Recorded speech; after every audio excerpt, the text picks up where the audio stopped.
Selamat datang kawan-kawan semuanya di rumah kita, rumah yang baru, Riam Biru. Sebelumnya sekali lagi saya mengucapkan banyak-banyak meminta maaf.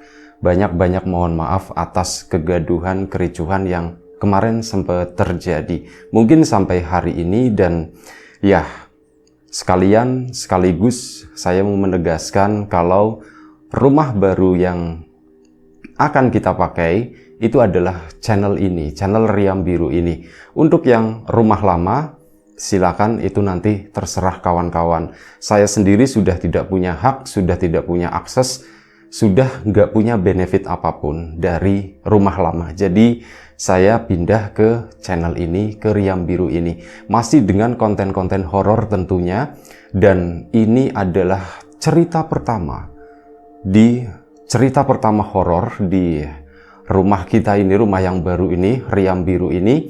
Dan ya tentu ada sedikit perubahan gitu ya, penyesuaian. Mungkin awal-awal ini karena baru banget, jadi ya kita buat sesederhana mungkin. Tapi besar harapan dari kami terutama untuk kawan-kawan semua, semoga hal itu tetap bisa memberikan hiburan, bisa memberikan kenyamanan untuk kawan-kawan semua yang menikmatinya, begitu ya. Baik, itu aja. Oh ya, minta maaf sebesar-besarnya. Semoga kawan-kawan betah di tempat ini, betah di Riam Biru ini.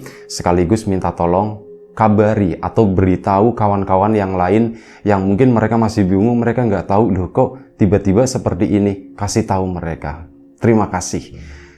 Kali ini ada satu cerita datang dari Mbak Sri Haryati, atau dalam cerita ini mungkin kita akan memanggilnya Mbak Yati. Mbak Yati itu di Madiun sana. Mbak Yati menceritakan tentang satu peristiwa, serangkaian peristiwa horor yang pernah dialaminya sekitar tahun 2000. Jadi Mbak Haryati tersebut tinggal rumahnya waktu itu masih kelas 1 SMA. Dia itu tinggal atau rumahnya itu memang berdekatan dengan sebuah makam kampung yang lumayan cukup besar, dan makam tersebut itu berada tepat di depan rumahnya Mbak Yati. Setiap hari pemandangan yang dilihat itu makam, nggak siang nggak pagi tentu saja, karena pintu depan gitu kan, keluar langsung makam, meskipun ada jalanan kampung di sana. Dan halaman depan rumahnya Mbak Yati sendiri itu juga lumayan cukup lebar. Ya, secara jarak itu nggak terlalu dekat. Mungkin ada sekitar 15 meter atau bisa lebih dari itu.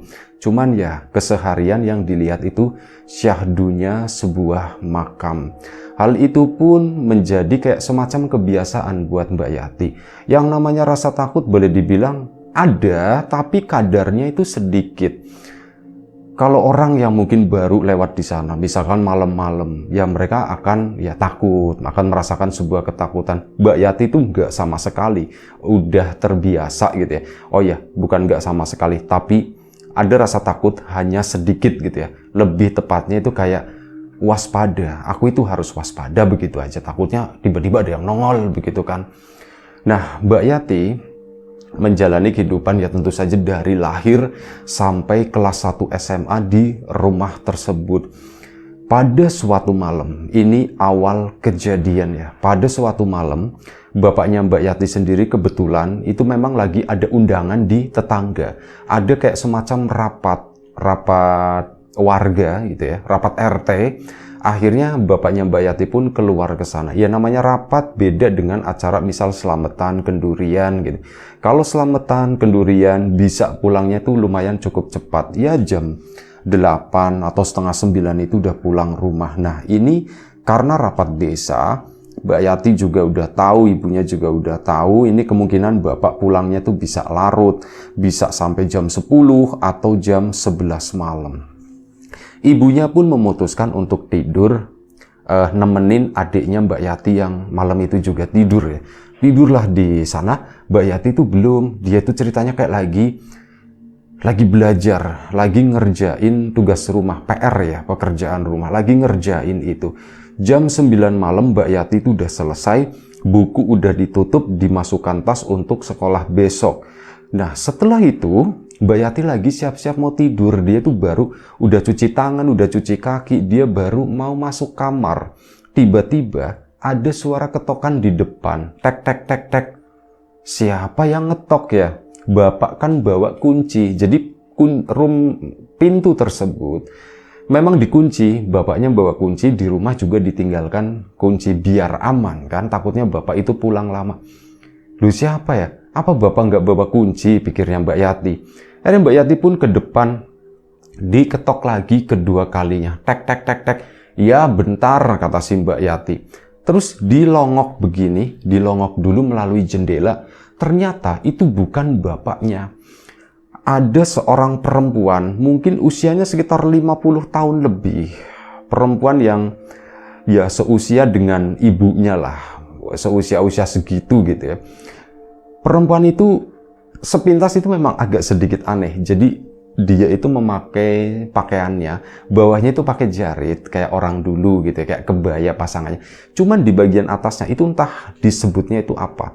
Dibilang kebaya bukan, dibilang kimono bukan, tapi ya modelnya tuh seperti itu. Narator juga tidak bisa menggambarkan secara detail kayak gimana karena Mbak Yati ngasih gambarnya juga hanya sebatas itu ya. Ada sesuatu yang melekat di sana. Corak dari pakaian tersebut, yang terutama yang bagian atas, itu bunga-bunga, mirip kayak bunga Kamboja, dan gambarnya, coraknya itu besar-besar. Nempel di ya sekelilingnya gitu ya, kayak batik-batik, cuman gambarnya itu mirip kayak bunga Kamboja. Dan yang aneh lagi, perempuan tersebut kepalanya itu dipenuhi dengan bunga. Enggak rapet sih, tapi ada satu bunga yang lumayan diingat banget sama Mbak Yati. Itu di bagian telinga ada satu bunga Kamboja, tapi ukurannya itu nggak wajar, gede. Bunga Kamboja itu gede banget, plus di bagian belakang rambut kan diikat begini ya, kayak digelung gitu. Nah ini banyak yang diselip-selipin bunga-bunga Kamboja seperti itu. Siapa ya? Mbak Yati pun nggak berpikiran yang aneh-aneh. Ada perlu apa ya? Ternyata bukan bapak kan. Akhirnya iya sebentar bu, soalnya diketok yang ketiga kalinya. Mbak Yati pun masuk ke sana ngambil kunci. Kunci diambil, pintu pun dibuka. Iya bu, ada perlu apa bu? Mbak Yati nanya. Perempuan itu pun senyum. Dia nanya, dek, ada nasi dek? Nanya begitu. Hah? Nasi bu? Mbak Yati kan berpikir sejenak, di belakang itu masih ada nasi atau enggak ya? Dipikir, oh iya masih ada nasi. Akhirnya kan ngomong Mbak Yati, iya bu, ada bu, masih ada bu. Saya minta ya dek ya, kata si ibu tadi. Sambil senyum, tatapannya juga itu lumayan cukup menyeramkan buat Mbak Yati. Dia tersenyum, tapi matanya tuh gak berkedip sedikit pun. Dan tatapannya tuh ya kayak gitu, melotot, tajam kayak natap Mbak Yati. Terus, iya bu sebentar bu, saya ambilkan, kata si. Tapi pintunya tak tutup dulu, ndak apa-apa bu gitu. Ndak apa-apa, kata si ibu. Akhirnya pintu pun ditutup. Mbak Yati masuk ke depan, pintu ditutup lebih ke untuk keamanan gitu ya. Meskipun sebenarnya pengen ngunci, tapi kalau tak kunci, rasa-rasanya kok aku ndak enak gitu ya. Sudahlah, yang penting buru-buru ke belakang aja. Mbak Yati pun ke belakang, karena ada orang minta nasi. Pikirannya otomatis tuh begini, aku mau nyari piring, tempatnya itu tempat yang paling murah, tempat yang paling jelek gitu ya. Dicarilah piring plastik, bukan piring yang kaca yang beling kayak gitu. Dicarilah piring plastik. Akhirnya dapat satu piring plastik. Nasi sisa tersebut pun diambil sama Mbak Yati, dan jumlahnya itu juga memang gak terlalu banyak. Setelah ambil nasi, dia pun bergegas ke depan sana. Pintu masih nutup. Buka pintu, mau ngasihin, ternyata bapak itu jalan dari depan, mau memasuki rumah. Mbak Yatinya kan tengok-tengok kanan kiri. Loh kok ndak ada? Bapak kan nanya, kamu nyariin siapa Ti? Ini pak, tadi ada seorang perempuan itu minta nasi. Hah? Minta nasi? Iya minta nasi. Ya udah cepetan masuk, kata bapak. Tapi ndak ada ya pak, kemana ya pak ya? Itu masih berusaha nyari-nyari begini. Udah masuk, kata bapak itu masuk. Udah masuk aja nggak apa-apa. Itu nasinya yang mau dikasih. Iya Pak, ini nasinya yang mau dikasih, udah masuk. Masuk, pintu langsung dikunci sama Bapak. Mbak Yati pun bertanya-tanya, loh kok Bapak langsung nutup pintu gitu? Barangkali perempuan itu tuh memang masih ada atau gimana? Mbak Yati disuruh duduk di ruang tengah di sini. Duduk dulu, nggak apa-apa, kata bapaknya. Iya Pak. Bapak pun akhirnya duduk di sampingnya Mbak Yati dan ngajak ngobrol. Yati, lain kali misalkan kamu ada yang meminta nasi malam-malam, terutama di rumah ini ya, kata si bapak. Iya Pak, kamu lihat kan yang sekarang gitu. Iya Pak, ini nasi sisa Pak. Bukan nasinya, tempatnya, kata si bapak. Oh iya Pak, ini pakai piring plastik Pak. Ya soalnya kan, oh ya ditanya dulu, kenapa kamu memilih piring plastik? Soalnya ini Pak, kan mau dikasih sama orang Pak, takutnya nanti dibawa ndak dibalikin. Nah itu dia. Jadi begini kata bapak, kamu kalau misal ada yang meminta nasi seperti itu, jangan pakai piring plastik. Cari piring yang layak, kata si bapak. Cari piring yang pantas. Pakai piring yang kamu makan seperti hari-hari biasa. Loh kok gitu Pak? Ya wis pokoknya seperti itu. Kamu nurut aja dulu ya, kata bapak. Iya Pak, ya sudah. Pakai piring yang biasa kamu makan. Itu piring yang apa? Piring yang kaca Pak, yang beling, yang warnanya putih itu, yang ada motif kembang-kembangnya. Nah, lain kali pakai piring itu. Iya Pak, iya. Tapi ndak sayang Pak, ndak apa-apa. Piringnya nggak akan kemana-mana. Piring itu bakal balik, kata si bapak. Oh gitu ya. Bapak kok tahu sih? Ditanya kan begitu. Akhirnya, udah ndak apa-apa, kata si bapak. Istirahat aja. Pak, ini nanti yang udah enggak, dia nggak balik lagi. Kalau mau balik mungkin besok atau besoknya lagi, kata si bapak. Oh begitu ya Pak. Ya wis. Terus ini nasinya gimana Pak? Udah nasinya bawa ke belakang aja, nanti besok dijemur buat kasih makan ayam, kata bapak. Oh iya Pak. Akhirnya Mbak Yati pun nurutin apa yang dibilang sama bapaknya. Udah, Mbak Yati pun istirahat. Hari pun berlalu, malam itu, keesokan paginya, Mbak Yati rutinitas seperti biasa, masuk sekolah dan sebagainya. Pulang ke rumah, malam itu, lagi-lagi bapaknya itu keluar. Kali ini bukan untuk rapat, tapi main ke rumah tetangga. Dan waktu itu masih sore, baru sekitar jam 8:30 malam. Mbak Yati pun masih belajar dan pintu depan itu kembali diketuk. Tek, tek, tek.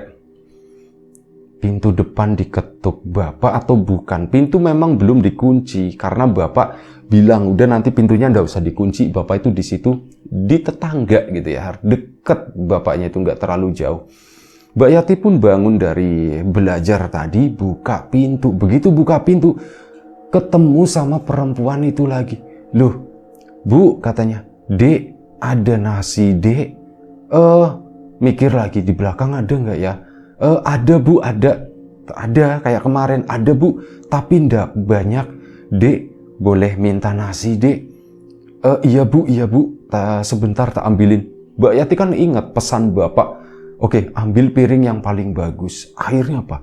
Mbak Yati pun ke belakang sana, piring yang paling bagus ini diambil buruan gitu, terus dibawa ke depan sana. Perempuan itu masih ada di situ. Ini Bu nasinya. Bu, kemarin kenapa Ibu nggak ada? Kemana Pak? Ibu pergi duluan, kata si Mbak. Nanya begitu. Si ibunya itu nggak jawab, cuman terima kasih ya Dek ya, terima kasih. Iya Bu, sama-sama. Akhirnya sudah, si perempuan itu pun balik badan ke sana. Mbak Yati karena takut ya, merasa nggak nyaman. Ini tuh, aku nggak tahu perempuan ini tuh siapa. Aku kayaknya nggak kenal. Kok tiba-tiba muncul di sini gitu.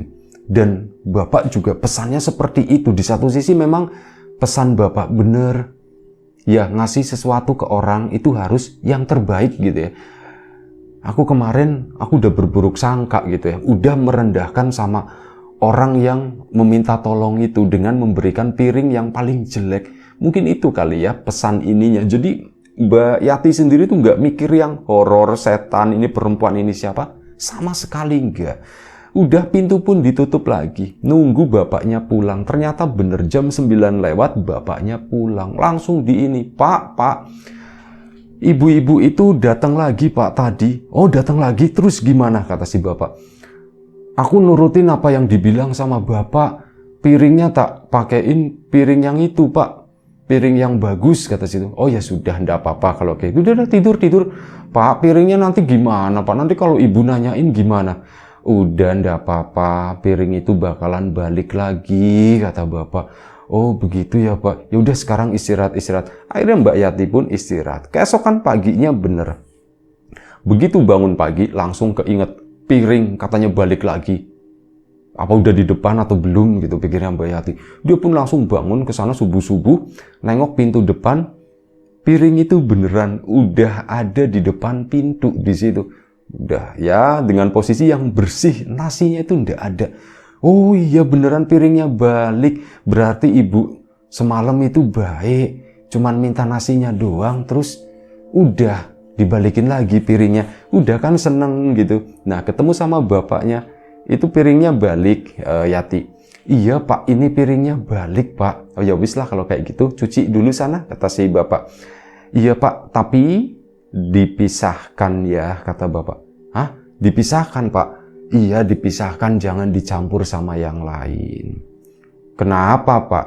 Udah cuci dulu, habis itu dipisah. Jangan ini. Iya Pak. Dicuci sama Mbak Yati bersih, terus memang dipisahkan di sana. Waktu itu ada ibunya juga di sana.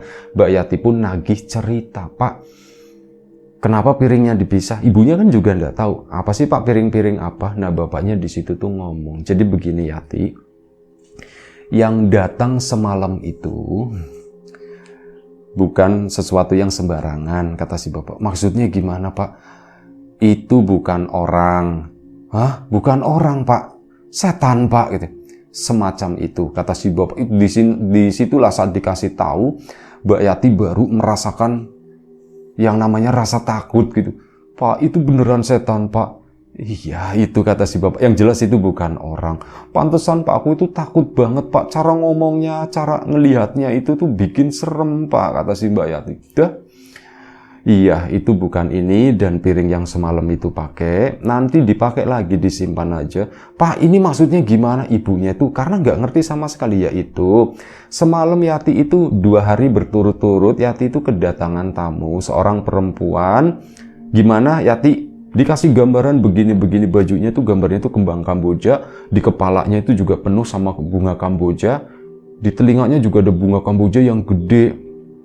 Minta nasi Bu, aku kan ya memang ada nasi. Pas hari pertama itu nggak diambil, soalnya aku pakai piring plastik. Dibilangin sama bapak piringnya diganti, aku ganti, diterima sama dia.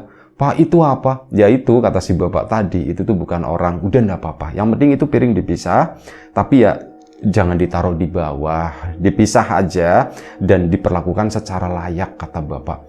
Iya Pak, akhirnya nurut gitu kan. Ditandain, di bawahnya itu dikasih coretan spidol permanen gitu ya, dikasih kode gitu, apalah set gitu. Terus udah disimpan di suatu tempat di sana. Malam harinya, Mbak Yati ini antara menunggu bapaknya itu mau pergi, nggak boleh Pak. Malam ini jangan pergi Pak, jangan pergi. Aku maunya di sini aja, aku takut. Itu iya, bapaknya pun akhirnya nggak pergi. Malam itu benar-benar antara menunggu tapi takut, nungguin tapi nggak mengharapkan, gimana, 2 perasaan yang saling bergonta-ganti seperti itu kata Mbak. Bimbang, galau, gundah, takut yang ada. Ditungguin sampai jam 9 ketukan itu ndak datang, sampai jam 10 ketukan itu ndak datang, sampai akhirnya Mbak Yati pun tertidur. Keesokan paginya hal itu dilakukan lagi, tapi memang perempuan tadi itu udah nggak pulang-pulang lagi, udah nggak datang-datang lagi. Pak, itu kemana ya Pak? Ya sekarang kok udah nggak minta nasi lagi ya?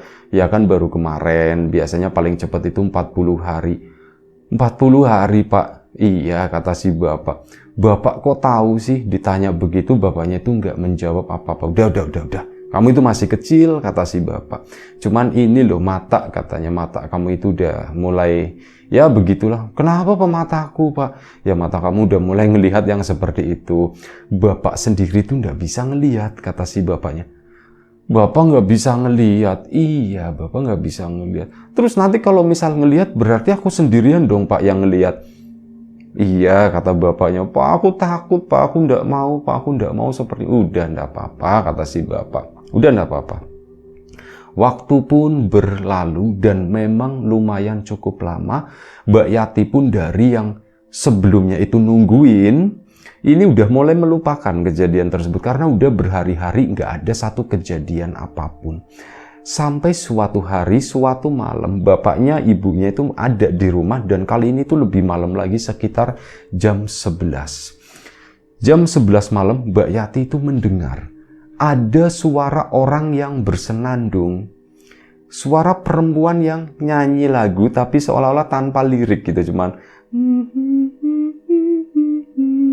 semacam itu gitu. Mungkin nadanya itu ya kayak gimana narator juga nggak tahu. Bersenandung dia. Ini suara siapa ya? Kok malam-malam begini? Aku dari kecil hidup di kuburan, hidup di depan kuburan. Nggak pernah yang namanya mendengar suara seperti ini. Kalau suara orang ketawa, suara perempuan kayak mirip suara kuntilanak, itu sering lah termasuk gitu ya. Termasuk sering melihat sosok pocong pun itu di sana di dalam makam yang kelihatan cuma setengah badan jalan begini. Aku udah beberapa kali, tapi suara orang senandung begini, ini baru pertama, kata Mbak Yati. Aku pun penasaran, itu siapa ya kira-kira? Nengok ke kamar dulu ngecek, bapak sama ibunya udah tidur. Waduh, udah tidur. Terus apa ya, memberanikan diri Mbak Yati. Dia pun keluar kamar, jalan ke depan sana, buka pintu. Suaranya itu kenceng kayaknya dari depan. Nah, begitu buka pintu, ini rumahnya Mbak Yati kan ada pagar tapi dari tanaman hidup. Nah, di sebelah kanan itu rumah tetangga. Ini pakai pagarnya pagar tembok setinggi kurang lebih sekitar 1 meter, nggak terlalu tinggi di situ. Mbak Yati nyari suara tersebut. Suaranya itu datang dari sebelah sana, sebelah kanan rumahnya Mbak Yati. Dan di pagar tembok tersebut, Mbak Yati itu melihat ada seorang perempuan lagi duduk, cuman kelihatan bagian belakang kepalanya. Bagian belakang kepalanya itu dipenuhi sama bunga kamboja. Ada beberapa titik nempel gitu.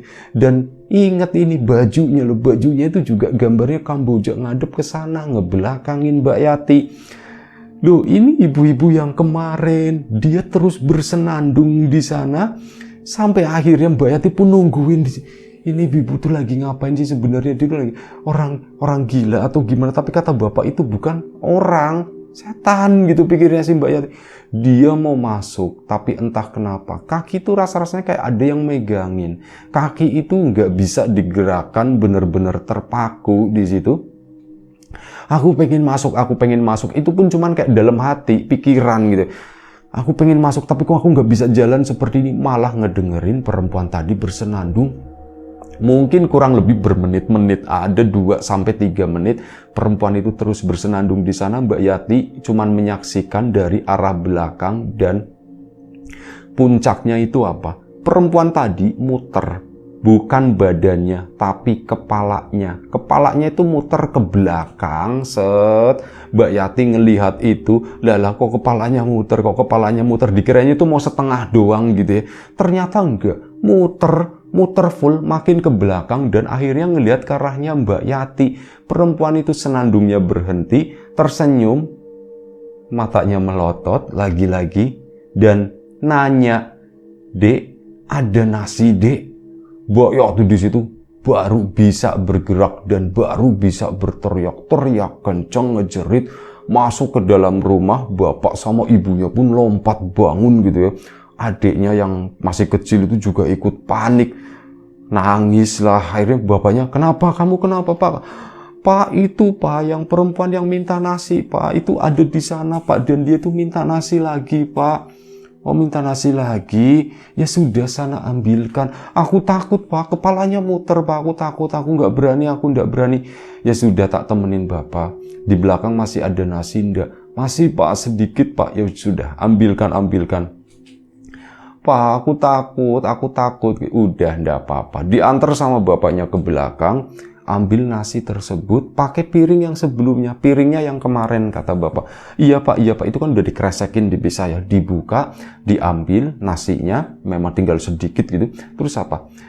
Pak, aku nggak mau, Pak, Bapak aja. Bapak itu nggak bisa ngelihat, kata itu. Kamu yang melihat, tapi tak temenin Bapak. Ayo tak temenin Bapak. Dipegang sama bapaknya begini, terus apa? Keluar ke sana.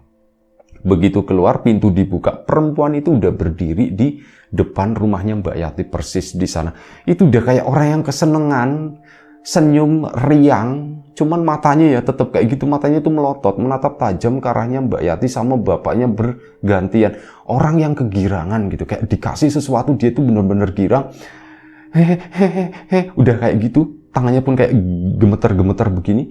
Mbak Yati yang melihat hal tadi, ya pasti takut. Pak, aku takut, Pak, aku takut. Nggak apa-apa, ini Bapak di sini tak pegangin. Ayo ke depan sana. Jalanlah ke sana. Terus dikasih sama Mbak Yati, tangannya sama-sama gemeter, diterima sama perempuan itu. Terima kasih ya dek ya, terima kasih ya dek. Bapaknya ngomong, Rusmin, namanya Rusmini ternyata. Rusmin, udah cukup ganggu anakku, cukup, udah sana kamu pulang sana ya. Udah cukup perkenalannya. Anakku itu udah tahu, Yati itu udah tahu kamu kayak apa, kamu siapa, udah tahu. Udah ya, jangan digangguin kayak gitu, kasihan. Iya. Makasih. Balik, dan dia balik badan, lompat pulangnya itu, lompatnya itu sekali lompat itu jauh banget, cep, masuk ke area makam yang ada di depan rumahnya Mbak Yati di sana. Mbak Yati pun lemes gitu, rasanya mau pingsan tapi nggak pingsan, terduduk di sana. Terus kata bapak, udah deh ya, bangun, kamu ndak apa-apa, Pak, aku lemes Pak, ya sudah. Akhirnya diangkat sama bapaknya, dibawa masuk ke sana. Pak, itu apa Pak itu? Bapak kok tahu namanya Rusmini Pak? Iya bapak tahu, katanya begitu. Bapak tahu, bapak ngelihat. Iya bapak ngelihat. Berarti bapak bohong dong kalau bapak nggak ngelihat. Iya bapak sebenarnya ngelihat, kata si bapaknya. Wah bapak kok kayak gitu sih Pak? Kalau nggak apa-apa, itu tuh begitu. Jadi dia itu ndak jahat, kata bapaknya. Ya dia cuman kayak gitu, muter-muter aja. Terus kenalan gitu ya, mungkin ya karena kamu sekarang udah beranjak dewasa, ya dia mungkin mau memperkenalkan diri. Dulu sama ibumu itu juga saat awal-awal baru pindah ke rumah ini juga sama kayak gitu. Ya Bu ya, itu yang dulu ya Pak ya. Itu ibunya langsung kayak, iya itu yang dulu, yang sama. Cuman saat dilihat ibunya, rupanya itu beda. Cara berpakaiannya itu beda, tapi nggak diceritakan yang dilihat ibunya, karena ibunya bilang, udahlah Pak, nggak usah dibahas yang seperti itu Pak, ibu itu masih takut Pak, kata itu. Akhirnya apa? Mbak Yati pun nggak dapat gambaran versi ibunya seperti apa, cuma versi yang dilihat oleh Mbak Yati doang, yaitu seorang perempuan dengan pakaian yang nggak tahu itu bagian atasnya itu modelnya apa, cuman banyak gambar-gambar bunga Kamboja. Di rambutnya banyak terselip itu bunga Kamboja tadi, termasuk satu yang diselipkan di telinga kanan di situ. Bawahnya itu cuman kayak pakai jarit begitu aja biasa, tapi ya itu ketawa, senyumnya, tatapannya, cengirannya gitu. Itu yang bikin Mbak Yati itu jadi susah tidur gitu. Bapak bilangnya 40 hari. Tapi dia balik lagi gitu. Ya enggak apa-apa, kata si bapak. Ya udah sekarang udahlah, enggak apa-apa, kata. Udah nggak usah terlalu dipikirkan.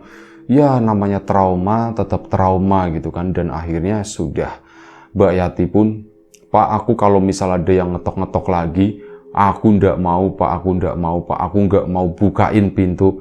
Ya udah enggak apa-apa, atau dia juga udah kenal, mungkin dia juga ngerti semacam itu. Waktu pun berjalan, Mbak Yati itu mulai sembuh, udah mulai nggak terlalu takut lagi dengan apa yang terjadi itu ya. Kurang lebih sekitar 2 atau 3 minggu setelah peristiwa malam itu, ini memang ada beberapa ketokan tengah malam yang pernah didengar oleh Mbak Yati, tapi Mbak Yati udah komit, aku udah nggak mau ngurusin yang seperti ini. Udahlah biarin aja, aku nggak mau bukain pintu atau apa.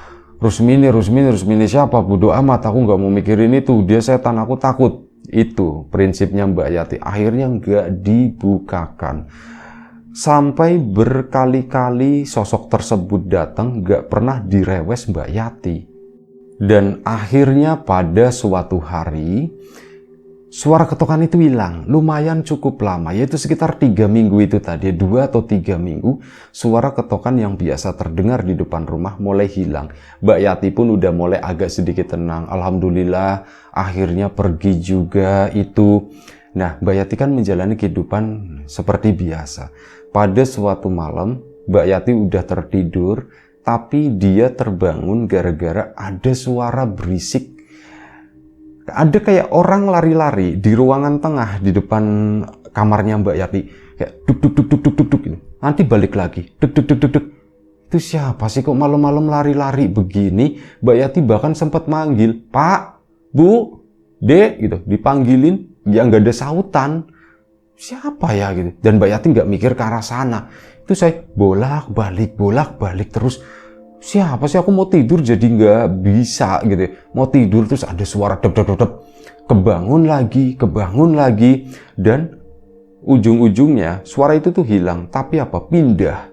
Berisiknya tuh pindah. Di belakang, di dapur sana. Panci jatuh, kedebrang gitu kan. Kenceng banget. Sendok garpu itu pun jatuh. Jadi kayak ada aktivitas di dapur sana. Mbak Yati awalnya kan mikirnya tikus atau mungkin parah-parahnya jangan-jangan ada kucing masuk ke dalam atau apa. Dia pun penasaran, dia akhirnya bangun ke area belakang, ke area dapur tersebut. Begitu ke area dapur, suara pertama yang didengar oleh Mbak Yati itu adalah suara kresek. Suara plastik kresek yang kresek, kayak ada semacam itu. Suara plastik kresek, itu kayak suara di tong sampah di situ kan. Mbak Yati ngelongok begini, begitu ngelongok, itu tepat banget sama si sosok Rusmini tadi. Lagi nengok, dia posisinya jongkok di depan tong sampah, dan lagi nengok begini ke arahnya Mbak Yati. Sama dengan, dan dia tuh ngomong lagi, "Dek, ada nasi, Dek." Nanya begitu. Mbak Yatinya langsung teriak bener-bener sekencang-kencangnya. Bapak sama ibunya kali ini bangun. Nangis kejer Mbak Yati. Pak itu Pak masuk ke dalam rumah Pak, di sana di tong sampah Pak, di tong sampah di belakang situ Pak. Udah tenang, nggak usah. Udah tenang, nggak apa-apa kata bapaknya. "Bapak nggak apa-apa, gimana Pak, orang aku kayak giniin terus Pak, aku tuh takut Pak," gitu, "aku takut." Akhirnya ibunya pun mulai tegas, ngomong serius sama bapak, "Pak, kayak gini kalau kelamaan terjadi terus nanti nggak baik buat Yati Pak. Ya cari solusinya lah Bapak ngerti untuk itu." "Oh iya Bu." Akhirnya malam itu Mbak Yati pun ditenangin, dan bapaknya itu malam itu mau pergi juga menemui seseorang, tapi kata ibunya, "Pak, udahlah Pak, besok aja gitu. Udah malam ini Bapak di rumah aja." "Ya udah Bu, ya udah." Akhirnya bapaknya pun tinggal di sana. Keesokan paginya baru menemui seseorang. Ya seseorang yang dianggap mengerti semacam itulah, didoakan, nggak diapa-apakan. Mbak Yati itu cuman kayak didoakan, dan Mbak Yati itu juga kayak disuruh sering baca doa dan sebagainya gitu ya. Doa yang kamu bisa, yang kamu hafal, ya sering dibaca lah. Terutama surat ini misalkan gitu, surat ini sama surat ini kamu baca ya. Baca misal menjelang maghrib atau selepas subuh atau apa kayak gitu di pergantian hari. Itu disuruh baca. Hal itu pun dilakukan sama Mbak Yati, dan alhamdulillah setelah melakukan hal tersebut gangguan itu pun mulai hilang. Udah nggak ada lagi sosok yang disebut sama bapaknya namanya Rusmini itu, yang ternyata belakangan itu bukan. Bapaknya itu cuman ngarang, ya nggak tahu itu namanya siapa. Bahkan orang yang tadi ngobatin si Mbak Yati itu pun nggak tahu namanya siapa, nggak tahu, saya juga nggak tahu, saya juga nggak melihat wujudnya itu seperti apa. "Bapak gimana?" "Ya Bapak ngarang aja," katanya waktu malam itu, tapi Bapak ngelihat kan? "Iya Bapak ngelihat, dan ya Rusmini itu nama yang Bapak kasih," kata si bapaknya begitu, dengan cengengesan, dengan cengar-cengir. Mbak Yatinya kesel banget gitu. "Bapak kayak gitu tega sama aku." "Ya bukannya mau tega tuh, Bapak itu cuman pengen kamu itu udah takut kayak Bapak ketemu sama dia itu udah biasa. dia tuh suka duduk di situ gitu. Dan ya memang benar, tempat duduknya itu di area samping rumahnya Mbak Yati tersebut. Tapi alhamdulillahnya setelah kejadian tersebut Mbak Yati itu aman, dia itu nggak digangguin sampai sekarang, sampai dewasa, sampai sudah misah dari rumah bapaknya karena udah punya suami, bikin ada satu tanah di sana, sebidang tanah nggak jauh dari orang tuanya, dan ya menjalani kehidupan barunya di sana, nggak pernah lagi ketemu dengan sosok tersebut. Itu aja satu cerita dari Mbak Yati di Madiun sana. Terima kasih Mbak Yati atas ceritanya. Kawan-kawan di rumah, terima kasih atas support dan dukungannya. Apapun itu, kawan-kawan yang sudah kembali subscribe channel ini, kawan-kawan yang udah nge-like videonya, udah nge-share ke yang lainnya, ngasih tahu kawan-kawan yang lain kalau kita punya rumah baru di sini, dan tentu saja kontennya itu ke depan masih konten horor gitu ya. Dengan penyesuaian, dengan gaya yang masih sangat sederhana, semoga tetap bisa diterima sama kawan-kawan semua. Terus ya terima kasih untuk kawan-kawan yang udah ngasih like, udah nge-share ke yang lainnya. Tadi udah sampai lupa terima kasihnya itu apa. Kawan-kawan yang udah ngasih super thanks itu terima kasih. Kawan-kawan yang udah jadi membership gitu ya. Ini kawan-kawan yang di rumah lama itu membershipnya juga ya, karena saya udah nggak mendapatkan benefit apapun, sebaiknya dipindah ke sini aja gitu ya. Itu aja. Terima kasih banyak, apapun itu terima kasih banyak. Oh iya, bawang gorengnya Wiji sempat kelupaan, masih setia menemani kawan-kawan yang berminat, nanti cek di deskripsi video. Ya, doa terbaik tetap untuk kawan-kawan semuanya, semoga selalu diberi kemudahan dalam hal apapun, termasuk kemudahan dalam hal rizki, yang sakit segera diberi kesembuhan, yang sehat tetap dijaga kesehatannya. Sampai jumpa di episode selanjutnya. Mohon maaf, sampai jumpa di episode selanjutnya. Riam Biru, rumah baru kita ini. Jaga kesehatan kawan-kawan semua. Assalamualaikum warahmatullahi wabarakatuh.